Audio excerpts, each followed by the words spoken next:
So ito, nirescue natin pala itong ating itong ubas. So ito pala yung update ngayon sa ating itong mga saging natin.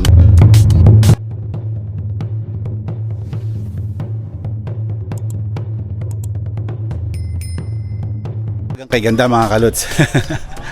Kahit sa bakasyon dati, hindi pa rin natin mapigilan na hindi magtanim. Kasi kung ano talaga yung habit mo, hahanap-hanapin mo. So konting oras lang naman to, isingit na natin. Kasi sayang naman, di ba, yung mga bini na dala natin from Africa. Kaya ngayon ang itatanim natin yung yung narangha o yung pinaka-orange sila, o sa atin dalanghita na palang ang definition noon sa atin. Pero matamis siya.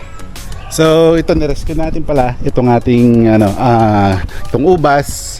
Kasi kulang lang sa linis and dilig. Ito ngayon pinapahaba natin ng konti. Tapos siguro itong mga next na linggo gagawa tayo ng mga parang punla para maparami. Ito pala yung update ngayon sa ating itong mga saging natin from Africa din ito. Itong mga palmiste. So ngayon maghahanap tayo ng lupa na medyo masustansya, fertilize, siguro yung pinagsiga na lang dito. Ito, kasama natin si Ate Sophie. Hello. Ano pa, kagising lang. Naka-kulay orange kami, same color. And tara Sophie, maghanap tayo ng mga lupa na paglalagyan. Pero siguro ilalagay ko na sa taas kasi medyo nakaharang kasi dito ngayon kasi may mga gumagawa pa rito, kaya hindi pwede sa baba, baka masira lang dito. Ito pinagsigaan na lang. Ingay yung aso natin. Pangalan kasi Sophie? Yung aso? Pangalan? Maki. Si Maki, saka si Alo nandito rin. Ito si Alo. Ito kasama natin sa live kanina, si Alo.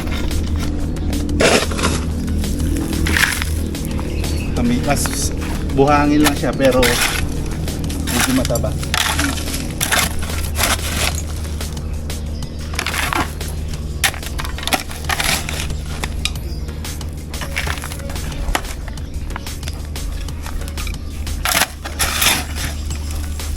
Ito.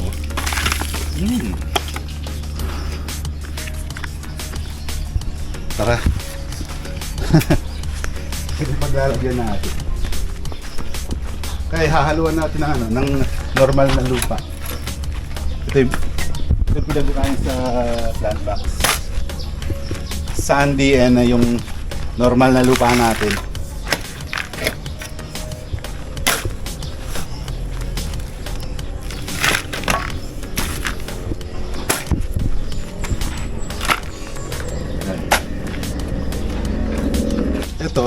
Ito yung pinagamitan nila sa panghalo sa semento. Ay, pamporma pala. Sorry, pamporma sa mga poste. Ito muna yung gagamitin natin. Doon na natin nilagay sa rooftop para safe. Para hindi kalkalin ng manok o yung mga aso.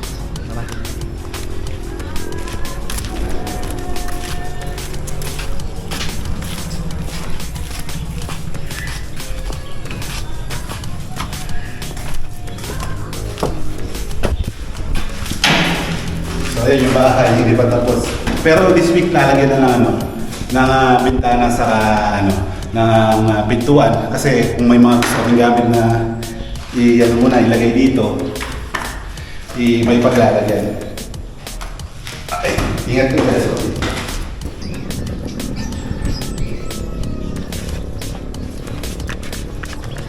Tinanggal ko muna yung bato. May mga bato pa charcoal na lupa. Pinagsigaan.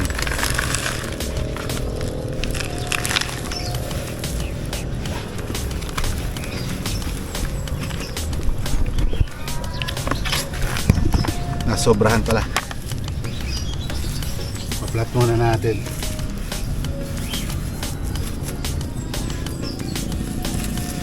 Sobrahan na, parami pala.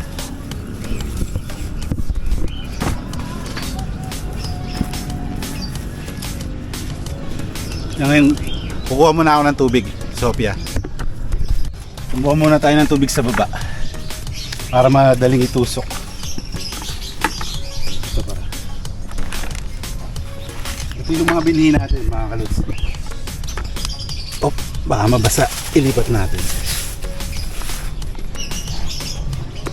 Itong orange muna itanim natin paunti-unti. Paunti-unti tanim natin. Para at least bago tayo malis, tubo na lahat.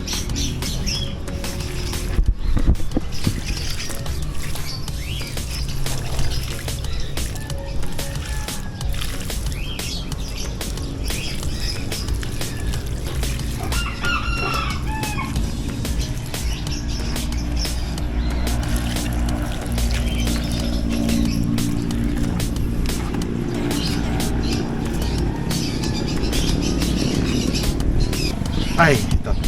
Ito yung mga binhi. Yung narangan nila. Oh. Yung mga buto mga kaluts.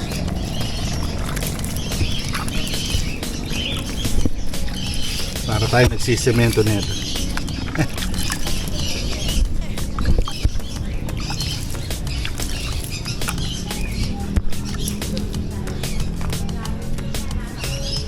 Yan ngayon dito tusok natin para malinya.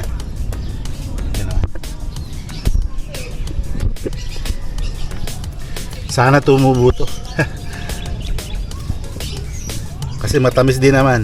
Vitamin C is good for the body. Vitamin na natural.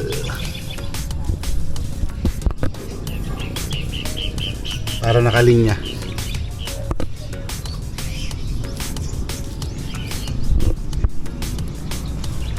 Maganda rin kasi nakalinya para mas mataba kasi kung nagagawa ng vitamins.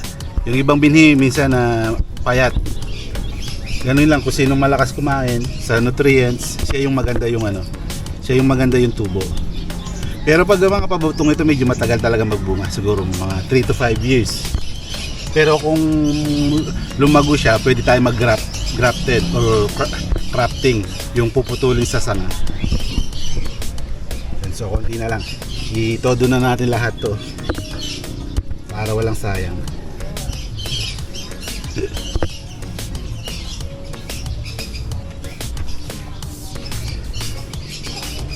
Sa gitna naman, kanila na lang.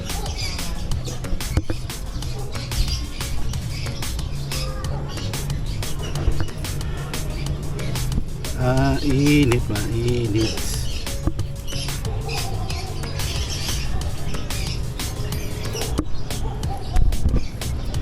Yan, ubos na. Ano na lang natin. Siligan ng konti. Oop, nabasa yung natin. Ibilihin natin. Ito Rosel to eh.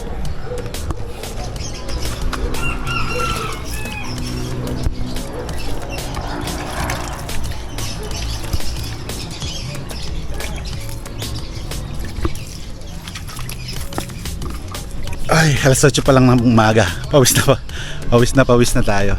Ito pala yung tapat ng namin. Tapat ng bahay namin. Ito, school, elementary school kung saan kami nagtapos ni Madam Kaluts.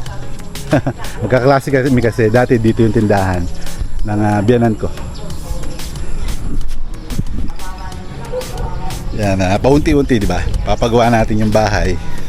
Kasi talagang gusto rin natin talaga yung may taas kasi yung space para hindi masayang.